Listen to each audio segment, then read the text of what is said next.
So let's go ahead and take a look at the next topic here. And I guess, we're always concerned about the Internet of Things, but you don't necessarily have to be connected to the Internet. Is that right, Matt? That's correct. So a couple of researchers recently released a paper on it's a protocol or a standard called HbbTV, and pardon me for looking at my notes because this is always a long one, hybrid broadcast broadband television.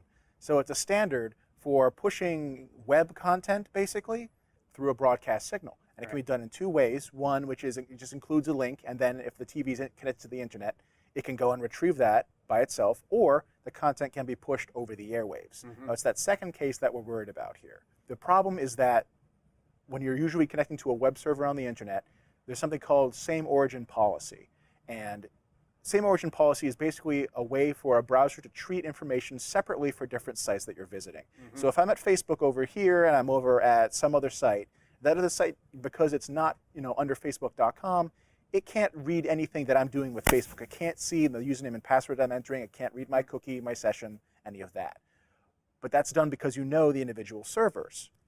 With HbbTV, the same origin policy doesn't exist because there's no IP address, there's no domain names, there's no way of saying this is who I am. In fact, the standard actually says, if you're going to do something like this, you need an origin, just say what your origin is. So anyone who's sending traffic over the airwaves can say, my origin is facebook.com.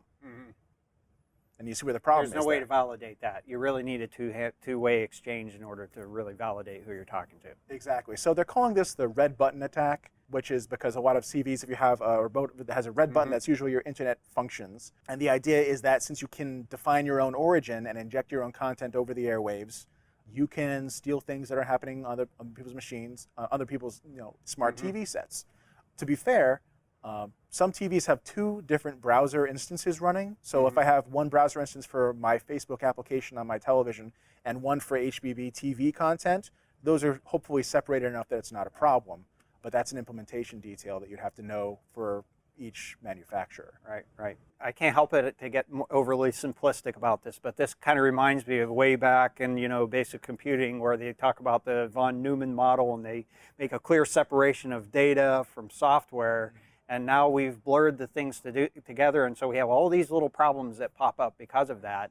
And what you'd really like to be able to do is, kind of separate. I think we're beyond that point. The ship has sailed, but ultimately, I can't help but go back and reflect on, gee, if we had only kept that fundamental principle in place. It's funny because a lot of these problems that we're seeing on the smart TV space because of this attack are things that have already been solved for years in the web space. It's just that we don't have that key piece, that same origin policy, that makes it much more difficult.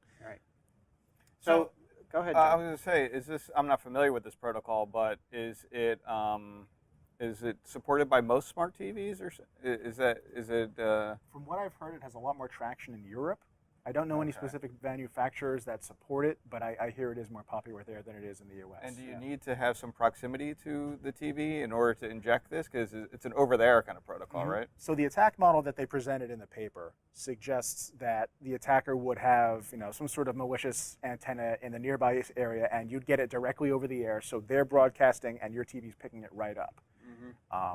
That makes a little more sense. Some people have suggested that you may be able to get that content in an earlier stage, maybe at a microwave link between the content provider and, say, your cable company, or anywhere along that delivery path. It really matters, I think, where that HbbTV extra data is being added along that path. You'd have to modify it, past that point. Otherwise, there's no point in doing it. Yeah. Reminds me of a Batman movie where the Penguin basically sequesters the airwaves and takes over all the transmissions. Okay, I digress. Okay, I saw it too.